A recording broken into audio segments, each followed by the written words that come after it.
campuses for various reasons. They might say, no, we can do it on paper, we're not doing it like this. Have you had any kind of... Yeah, so all my big cohorts I have at least... what did I have? So Drugs Across Culture, there were 2,000 students.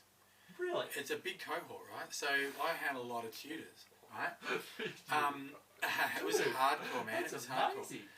And it's just... I don't know if it's been released on MOOCs. But we did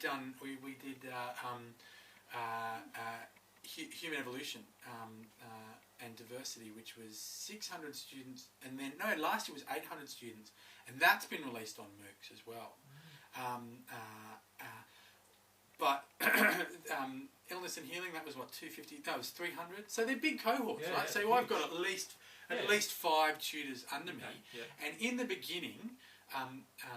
You'd give them the choice, but over time what we did was there was also a university policy, which was basically we want to move away from paper, but you have to complement that with a really good training process, similar to what I've done to you now. So and that's another instance where you struggle with the regional campuses, because I can't,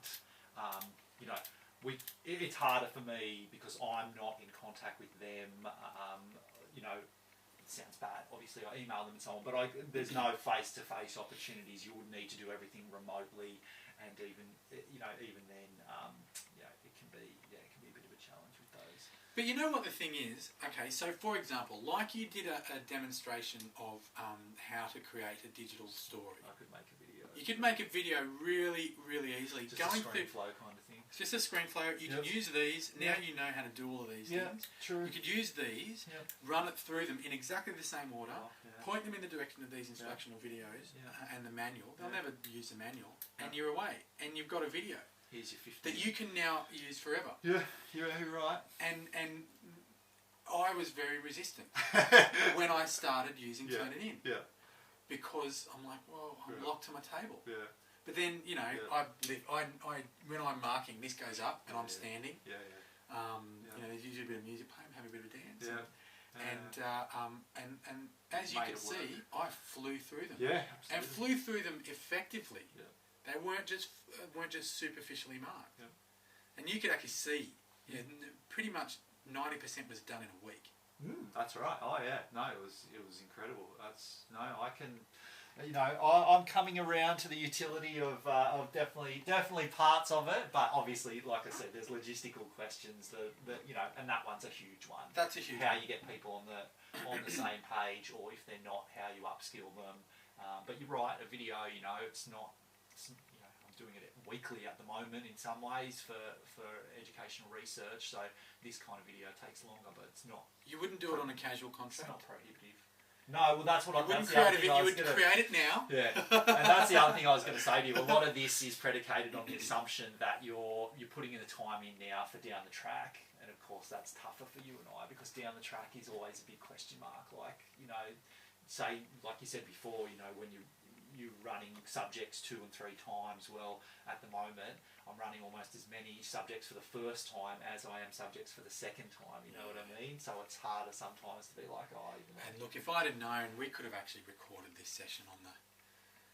We could have run a flow. We could have done that, couldn't we? Yeah, it doesn't matter. Like you said, it's not. And now that you've done it once, because we've been going for a while, you probably, like, if you're going to make a video out of it for other people, it would probably be good to have it pretty compact. Anyway. You'd cut it right down.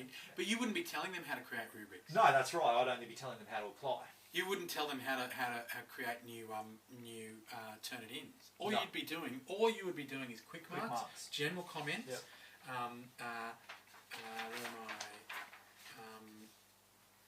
Using the rubrics. So you'd be going from here. So basic navigation. Submission inbox, how to arrange it in different ways. Using the rubrics in grade mark and apply a rubric to grade. Quick marks, very simple. Comments, and maybe using the iPad. You don't have to do any of the other stuff, and that's actually a pretty easy talk through. Those bits. That's actually pretty easy, and you almost ran through them by simply doing them. Yeah, that's right. So it was almost like I didn't have to run that. And our faculty PD guys got stuff on the faculty PD page for this list, which I can link to. You know what I mean? You can say if you want to know more about this, Tim has this up that you can go and, or like you said, use guides and videos and whatever. There's external resources on me, and I don't have to unpack everything to the nth degree. I can say if you want to know more about it, then go and find it out here. But the reality is, you're not going to be making that decision. That decision is pretty much being made for you as we speak, with the plagiarism issues that were going on at Sydney. UOW is already pushing to online marking. The thing that's slowing them down, or however you want to look at it, is that they don't have the back end IT for it, basically.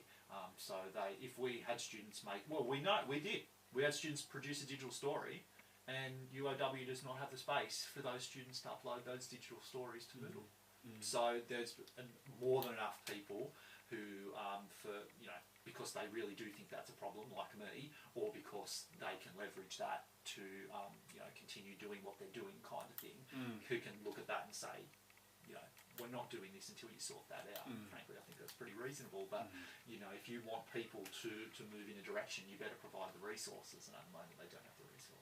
So we'll wait and see. But that is a 2015 policy goal that's not going to be realised. But the fact that it is a 2015 policy goal, as opposed to a 2017 or whatever, supports what you just said. It's happening. It's on, kind of thing.